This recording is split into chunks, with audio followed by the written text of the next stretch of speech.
우리의 삶과 인생 가운데에는 딱 1시간 남았다라고 할 수 있는, 이제 희망이 거의 없다라고 말할 수 있는 오후 5시 같은 시간들이 저와 여러분에게 다 있었을 것이라고 생각합니다. 하나님은 바로 그런 타이밍에 우리가 다 포기하고 있고 어느 틈에 마침표를 찍어가고 있던 때에 우리를 찾아오셔서, 그리고 아니다, 아직 1시간 남았다 라고 저와 여러분에게 기회를 주시는 은혜가 오늘 우리 모두에게 넘쳐나게 되기를 소망합니다. 포도원 품꾼의 이 모습은 오후 5시 이 시간에 자리에 주변 사람들은 아마 다 떠났을 거예요. 자, 이제 그만 기다리고 가세. 오후 5시면 우리 같은 인생에게는 이제 끝이 난 거야. 오늘 공친 날이야. 다른 사람들은 다 인력 시장에 나와서 돌아가고 있음에도 불구하고 아직도 가지 못한 채 남아있는 사람이 있어요. 여러분은 어떤 심정이었을까요? 인력 시장에 나아가서 잡이 없고 오늘 내가 일하지 못하면 우리 새끼들 굶는다 하는 그 마음을 가지고 서 있는 사람이라면, 남들은 다 포기하고 돌아가는 그 시간도 그 남아있는 1시간을 끝까지 지켜야 했던 사람, 어떤 심정이었을까 하는 질문을 던지게 되어지죠. 뭐라고 해야 될까요? 희망이 있어서 남아있다? 저는 그렇게 생각되지 않습니다. 희망이 있어서 남아있는 게 아니라 할 수 있는 게 아무것도 없기 때문에 남아있는 사람. 오늘 어떤 실패가, 어떤 좌절이 사람들에게 어떤 거절감을 경험하고 나라는 존재가 이렇게 존재감이 없는 그림자 같은 인생이었는가 하는 절망이 생길 때라도, 사람들은 과연 이 오피스에서 내가 사라져도 알까? 그리고 이 수많은 사람들이 나 하나 존재하지 않아도 아쉬워하고 눈물 지을 사람이 있을까 하는 존재감 제로 상태에 살아왔던 저와 여러분이라 할지라도 주님은 찾아오시는 줄 믿습니다. 하나님 나라는 바로 그렇게 우리 보고 찾아오라고 하시는 분이 아니라 찾아내시는 은혜가 있는 줄 믿습니다. 오늘 그 주님이 여러분을 나에게 오라 하시는 것이 아니라 내가 너를 찾아가마 하시며 오늘 저와 여러분을 찾으시는 줄 믿습니다. 그렇습니다. 그래서 내가 스스로 마침표를 내 인생을 향해 찍어서는 안 됩니다. 주님이 마침표를 찍기 전에 내가 나 자신에게 마침표를 찍지 마시고 끝까지 그런 나를 찾아오시는 주님을 여러분 기대하시게 되기를 주님의 이름으로 축복합니다. 저희 가정에도 하나님께서 저희 오후 5시 같은 시간에 저희를 찾아오셨어요. 저희 아버님이 사업하다가 완전히 망하셨거든요. 그때 제가 봐도 그런 생각했어요. 저럴 때 사람이 죽고 싶지. 그냥 가장 믿었던 후배에게, 저희 아버지가 막 그런 일이 생겼어요. 그러니까 리비아에 그때 한국 옛날 그 리비아에 엄청나게 신용장 LC를 받아와서 라인 증설해가지고 그냥 거기에 있는 뭐 이렇게 유니폼이랑 국가적인 그런 것들을 다 이제 생산을 해서 선적을 앞두고 있었는데, 그때 리비아 수출 금지 조치가 빵 터져버린 거예요. 그리고 한국의 뭐 장량자씨 사건이라 그래서 제3금융권이 완전히 장악당하고 모든 이 금융 문제가 터졌었을 때 저희 아버지가 아침에 신문 펴보더니 망했다 하시더라고요. 그리고 나서 일어났던 자금 경색과 어려움들로 인해서 소위 말해서 진짜 망하게 됐어요. 근데 저희 아버지가 편법을 쓰셨죠. 젊어서 시작한 사업 그렇게 망하게 하기 싫어가지고 후배 이름으로 명의 변경하고 불법적인 방법을 쓴 거죠. 그래가지고 어떻게 하든지 이 회사를 유지해주면 나중에 이 은혜는 잊지 않으마 하며 머리를 잔뜩 쓰셨다가 드라마 찍으신 거죠. 믿었던 후배에게 뒤통수 맞고 그 땅 전부 다 팔아버리고 아버지 이름으로 리스한 기계 전부 다 암시장에 팔려버리는 문제가 생기고 종업원들 월급 몇 개월 체불한 상태에서 저희 아버지가 서게 된 거예요. 그러니까 어떤 마음이겠습니까? 이 세상이 나를 도와주지 않는다는 첫 번째 생각, 그리고 두 번째는 내가 이것밖에 안 되는 인간이었구나 하는 것, 자신에 대한 절망. 세상이 나를 도와주지 않는다, 사람을 믿은 것이 바보짓이었다, 그리고 내가 이런 인간이었구나 하는 것에 대한 자신에 대한 절망, 그리고 아버지가 또 빌렸던 돈 앞에 해결하지 못하는 자신의 한계, 차라리 빚잔치를 해버리고 말았더라면 나았을 텐데 자기 자신에 대한 깊은 절망과 좌절, 그리고 세상에 대한 원망. 그리고 난 다음 저희 아버지가 또 이렇게 인정받지 못한 결혼을 하셨거든요. 그래서 제가 늘 물어보면은요, 결혼 기념일 물어보면 안 가르쳐 주세요. 속도 위반으로 제가 태어난 거예요. 또 심하게. 네. 그래가지고 왜 그러셨냐고 나중에 물어보니까 네 할아버지 할머니가 하도 결혼을 반대해서 사랑하는 여자와 결혼할 방법은 딱 하나밖에 없다. 임신하고 가면 어떡할 거야? 그래가지고 저희 아버지가 저를 임신시켜 놓고 결혼을 하신 거예요. 그 뒤로 저희 어머니는 10년 동안, 죄송합니다, 강단에서 이런 표현을 써서, 저희 할머니로부터 이 더러운, 자기 몸 감수도 못하는 엄청난 그 공격을 받고, 저희 어머니가 교육 심리학을 공부하셨는데 내가 배운 심리학으로 아무리 동원해도 내가 내 정신줄을 붙들 수가 없더라 하며 10년의 세월을 지내고 노이로제 환자가 되셨던 거죠. 그런 상태에 있었던 상황. 그래서 그런 문제 때문에 아버지는 인정받고 싶어가지고 돈을 벌면 전부 다 할아버지 이름으로 땅 사드리고 인정받고 싶어서. 그런데 나중에 망하시고 난 다음 저희들 손을 잡고 가셨어요. 괜찮아, 할머니 집에 가 있어, 아버지가 좀 해결할 테니까. 그런데 갔더니 이사를 가버리신 거예요. 저희들에게 알리지 않으시고, 그리고 모든 동산 싹 정리해서 올라가 버리신 거예요. 그때 저희 아버지가 벽을 치면서 우시더라고요. 어미에게 버림받은 자식. 그리고 그때 할아버지 투병하실 때 저희 아버지 가슴에 상처가 있었거든요. 아무리 돈을 대도 방법이 없을 때, 종업원 월급입니다 해도 달라고 할 때, 그때 아버지가 너무너무 죄송하다고 할 때 할머니가 좀 폭언을 많이 하셨어요. 너희들도 암 걸려 죽어라 이것들아, 그러셨거든요. 저희 아버지 가슴속에 그게 한이 됐고, 나중에 암에 걸려서 가난 말기 환자로 돌아가실 때 할머니가 오시니까 저보고 그러시더라고요. 병주야, 저기 오신 여사님 집에 가시라고 해라. 아버지 왜 그러세요? 할머니가 어디 어머니 보고 여사라니. 어머니 암 걸려 죽으라며요. 소원대로 되셨는데 확인하러 오셨어요? 좋으시겠어요? 암 걸려 죽으라고 악담하시고 그대로 됐으니. 그런 마음을 드셨던 저희 아버지, 제가 너무너무 옆에서 뵐 때마다 가슴 아팠어요. 그러니까 오후 5시 같은 인생이셨어요. 사업이 망해서 그때 다니실 때, 그때 그냥 처음으로 저희가 교회를 나갔어요. 그렇지만 교회 갈 때도 너무너무 힘들고 어려웠었죠. 그래서 저도 중학교 졸업식 갈 때도 영화 많이 찍었어요. 제가 중학교 졸업식 갈 때도 아버지 어머니가 못 오셨어요. 왜냐면 망해서 도망 다니셨으니까. 아시죠? 이게 그 빚 받으러 다니던 조폭 깡패들, 양아치들 있잖아요. 맨날 저희 집에 왔거든요. 근데 얘들이 제 졸업식 때 온 거예요. 중학교 졸업하는데. 자식 졸업식 때는 오겠지 이래가지고 온 거예요. 아버지 어머니는 못 오셨고. 그래서 제가 졸업식 가는 날 왔더니 네 애비 애미는 자식 졸업식도 안 오냐? 그러면서 졸업식장에서 기다리고 있는 거예요. 교실에 들어갔더니 따라왔어요. 그리고 자기들이 어디서 꽃다발 들고 와가지고 야 축하한다 그런데 제가 거의 돌아가시는 줄 알았어요. 아 이건 영화야 영화, 이건 드라마야 막 이 생각을 하고, 그래서 졸업장 받고 나오는데 제가 다 집어 던져버렸고, 그리고 막 그런 생활을 하고 있을 때였죠. 제가 봐도 저희 아버지 돌아가실 것 같았어요. 할머니에게 버림받은 사람, 자기 자신에게 절망한 사람, 가장 믿었던 후배에게 배반당한 마음, 그리고 또한 세상에게 거절당한 마음. 저는 어느 날 경찰이 찾아와서 아버지 시신 확인하러 가자, 저는 그럴 날을 마음으로 기다리고 있었어요. 그런데 크리스마스, 그런 저희가 교회를 다녔는데 제가 교회를 처음 나갔죠. 제가 교회를 처음 나갈 때 제가 정상이 아니었어요. 이번에 이 이야기 들으면 강사 잘못 섭외했다 말 제가 걱정할 거 되는데, 제가 교회를 처음 나갔을 때 왜 나갔냐 그러면 우리 철학 선생님이 그러시더라고요. 고등학교 들어가서 세상에 인간이 한계 상황에 오면 환자들은 종교를 선택하고 강자들은 철학을 선택한다. 너희들은 철학을 선택해라.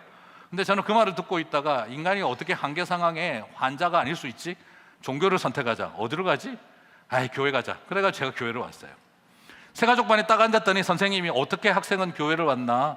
우리 철학 선생님이 그러는데 환자들은 종교를 선택한다 그래서 제가 지금 아무래도 정신적으로 한계에 와서 저 교회를 왔습니다. 그러면 자네는 천지창조나 예수님의 부활이나 뭐 동정녀 탄생 이런 건 어떻게 생각하나? 아유 뭐 곰도 여자가 됐는데 그 정도 신화가 없어서 종교가 되겠습니까? 충분히 이해합니다. 네. 괜찮습니다. 네. 자, 그러고 예, 아래서 태어났다는 분도 계신데 뭐가 대수겠습니까? 괜찮습니다. 그냥 제 정신적인 위로를 좀.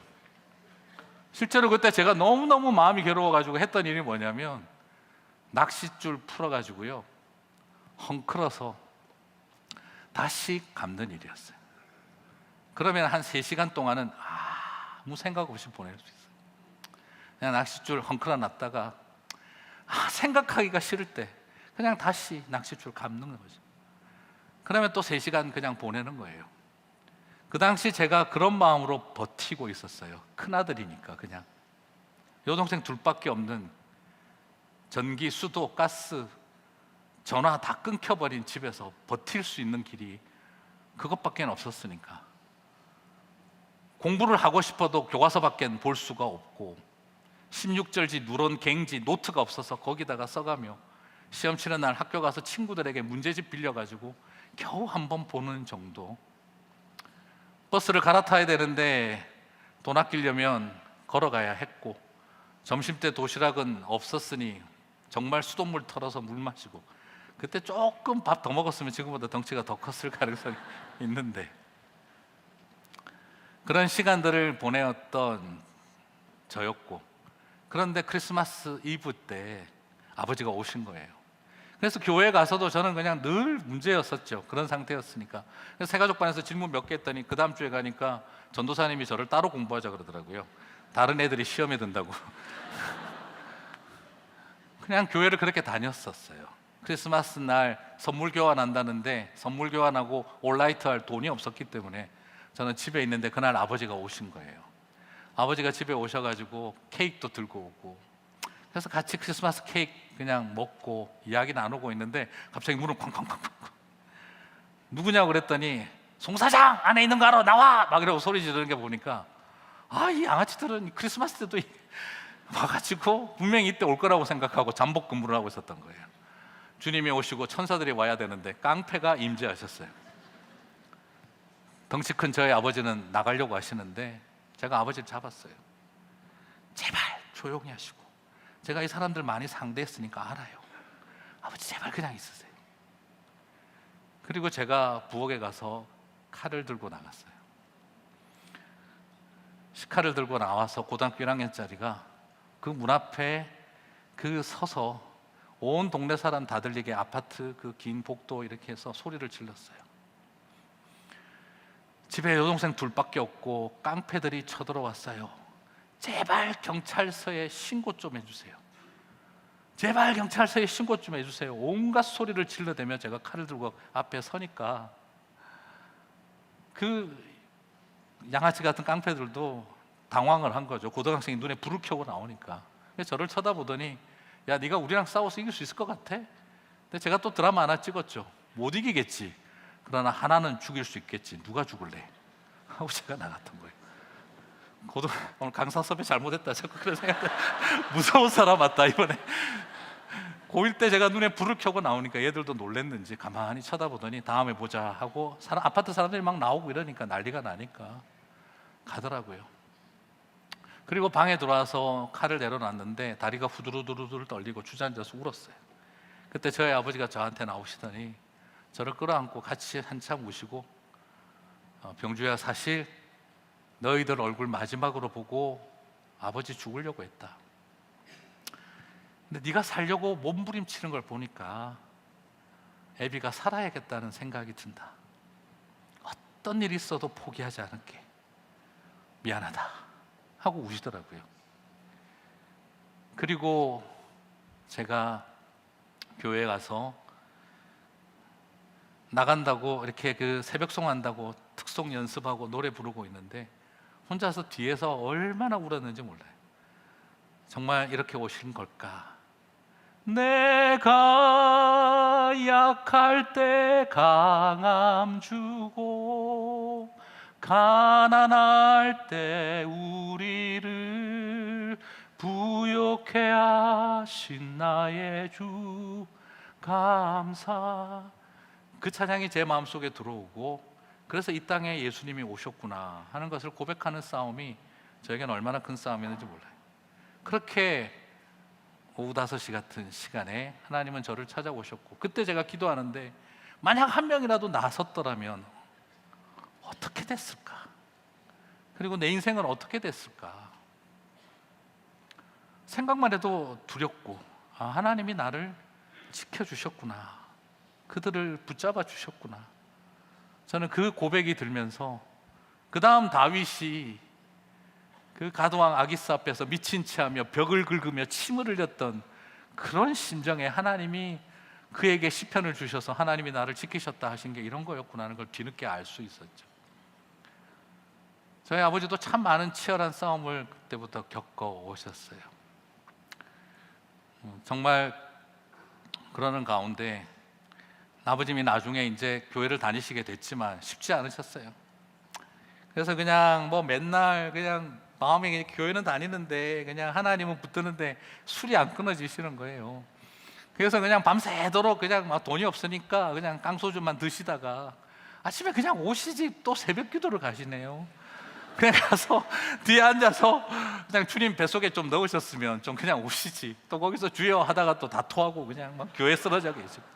저희 아버님 덩치가 장난이 아니거든요. 허리 48인치, 뭐 늘 저를 보고 약해 빠져서 어디다 쓰겠냐 하셨던 그런 아버지셨는데, 그런 아버지가 그냥 교회 새벽에 엎어져 계시면 이게 답이 안 나오잖아요, 이게. 그래서 그냥 교회에서 또 올라가시던 집사님 권사님들이 저희 집 그 한지붕 네 가족 문 톡톡 두드리며 병주야 아버지 모시고 가라, 그러면 제가 모시고 올라오고 한두 번 그랬는데 너무너무 괴로웠어요.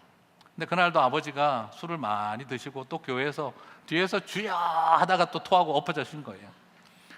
제가 내려가서 아버지 모시고 올라오는데 죽겠더라고요. 부끄럽기도 하고 뒤통수가 따갑고. 그런데 참 그때 우리 권사님을 통해서 찾아오셨어요. 권사님 한 분이 뒤에서 따라오시더니 저희 아버지 그 등짝을 그냥 등짝 스매시를 하시면서 야 이놈의 자식아, 야 이놈의 자식아, 병주 쳐다보고 그 어린 딸들 쳐다보고 네가 살아야지 왜 이러고 사니? 제발 자기 죽이지 말고 좀 살아라 이놈아, 살아라 이놈아 하고 등을 때리면서 우리 권사님이 우시는데, 네 같은 남편 두고 나도 죽는 줄 알았고 네 와이프 어떻게 말할 거냐, 그래도 좀 제발 숨 끊고 살아라, 왜 너를 죽이니, 너를 죽여, 자식들을 살려야지. 그러면서도 하시는, 그래도 고맙다 이놈아, 술 처먹고라도 교회 오니까 제발 하나님 앞에 엎드려라, 술 먹고 의지하지 말고 하나님 앞에 엎드려라, 그래도 고맙다 이놈아, 와서 울어 괜찮아, 그렇지만 이제 끊어 이놈아, 막 그러면서 등짝을 때리시는데 저희 아버지 끝까지 죽으시는 것처럼 했거든요. 근데 알아요, 울고 계시더라고요. 만약 한 사람이라도 따라 나와서 어디서 술 퍼먹고 교회 와서 엎어져서 자냐, 다시는 니네 같은 것들 교회 오지 마, 그랬더라면 저도 교회 못 갔고 저희 아버지도 못 갔을 거예요. 그런데 그 권사님이 다른 사람들 들으라고 하신 거죠. 이런 사람 불쌍히 여기라고. 저도 그때 울었고 저희 아버지도 울었어요. 그리고 나서 하나님이 이런 우리를 포기하지 않으시는구나. 그 이후로 저희 아버지가 술 끊고 이렇게 혼낸 말이 아니라 그 권사님의 등짝 스매시, 그래도 고맙다 이놈아, 술 처먹고 교회라도 오니까 그래도 자식 생각하고 너 생각해서 끊어, 종교적으로 말하지 않고 사람을. 그 결과 저희 아버지가 마음을 잡으셨어요. 그리고 어느 날 돈을 좀 버셨는지 마음 잡고 열심히 일하시다가 우리 오늘 갈비 먹으러 가자. 돈이 어디 있다고 아빠? 이랬더니 오늘 돈 좀 벌어서 갈비 먹으러 가자. 그래서 그 해운대 달동네 판자촌에 저희가 있었는데 그 해운대 그 암소갈비집에 저희를 데리고 간 거예요. 엄청 비싼데 아버지 괜찮냐고. 그러니까 야 옛날 우리 잘 나갈 때처럼 한번 먹어보자, 아빠가 돈 좀 벌었어. 그래가지고 해운대 암소갈비집에 저희들을 데리고 간 거예요. 그래가지고 고기를 굽는데 먹는데 여러분 보시면 알지만 제 여동생들도 키가 168 다 이렇거든요. 우리 가족들이 먹었다 그러면 이게 장난이 아니에요. 근데 아버지가 5인분 시키시는 거예요. 5가족 5인분. 그런데 아버지가 먹다가 보니까 아버지가 뼈에 붙은 고기만 드시고 계신 거예요, 어머니하고. 그래서 제가 아버지 고기도 좀 드세요 어머니 했더니 저희 아버지가 저를 보시면서 병주야, 갈비 먹을 줄 아는 사람들은 이 뼈에 붙은 살을 발라 먹는 게 최고다. 제가 너무 마음이 그래가지고 그래서 저도 뼈에 붙은 살을 먹기 시작을 했어요. 그러자 저희 아버님이 아니 왜 그래, 고기 좀 먹어 이러길래 아버지는 혼자서 맛있는 거 먹으려고 그러세요. 그랬더니 저희 아버지가 저를 가만히 보시면서 우리 아들이 고기 먹을 줄 아네. 그러면 눈물이 글썽글썽 하시더라고요. 그래서 이번에 해운대 갔는데 그 해운대 암소갈비집이 리모델링 안 하고 그 기와집 모양 그대로 있더라고요. 친구 목사가 가서 밥 먹자 이러길래 나 저기 못 들어가겠다. 나 저기 가서 앉으면 1시간 내내 울다가 나올 것 같아. 왜? 아이 그냥 나한테는 좀 사연이 있어. 가자고 하는데 괜찮아, 난 저기 못 갈 것 같아. 나중에 내 자식들 데리고 오면 여기 와서 아빠가 그렇게 밥 먹었던 적 있다 그 이야기 한번 하고 해주고 싶어. 난 지금은 내가 못 들어갈 것 같아. 그런 마음이 들더라고요.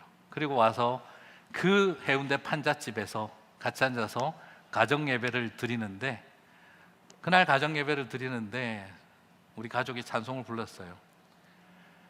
내 영혼이 은총 입어 중한 죄짐 벗고 보니 슬픔 많은 이 세상도 천국으로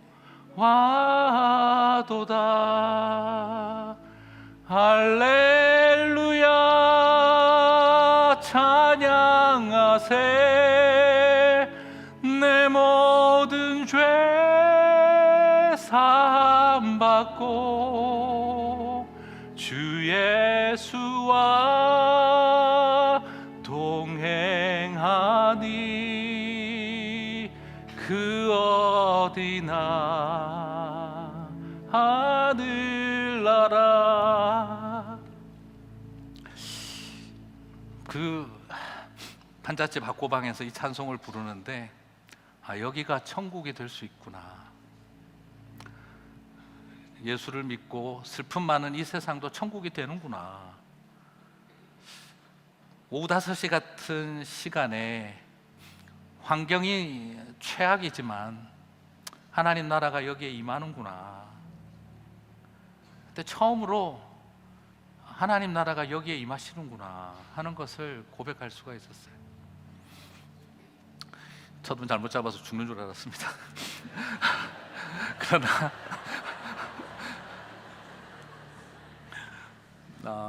정말 하나님 은혜가 그런 우리에게도 찾아오시는구나. 사랑하는 성도 여러분, 그때 알았어요. 하늘에는 내가 열어야 할 문이 있는 게 아니라 하늘에는 열린 문이 있어 저와 여러분을 지금도 부르고 계시는구나. 오후 5시 같은 그 시간에 주님이 저를 찾아오셨고 그리고 저희 아버지를 찾아오셨고 그리고 하나님의 자녀로 이 땅을 살아가다가 하나님 부르심을 받은 모습을 지켜볼 때 얼마나 감사했는지 모릅니다. 오늘 혹시라도 지금 오후 5시 같은 시간을 사시는 분이 가운데 있으십니까? 주님께서 그 모든 자리에서 우리를 붙잡아 주실 것입니다. 시편 48편 14절에 이런 말씀이 있습니다. 이 하나님은 영원히 우리 하나님이시니 그가 우리를 죽을 때까지 인도하시리로다. 이 하나님은 우리 하나님이 This is God, our God. 하나님이 우리의 하나님이시니 그가 죽을 때까지, 원어적으로 본다면 죽음을 넘어서, 죽을 때까지 죽음을 넘어 우리를 인도하시리라. 그래서 영어 성경은 God will guide us forever 이라고 번역을 하고 있는데 죽음을 넘어 우리를 인도하시리라.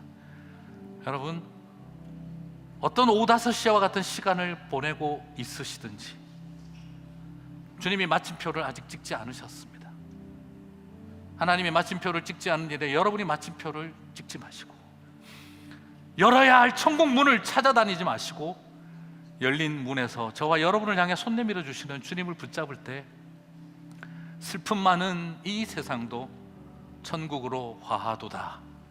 그 놀라운 역사가 저와 여러분 가운데 가득하시기를 주님의 이름으로 축복합니다.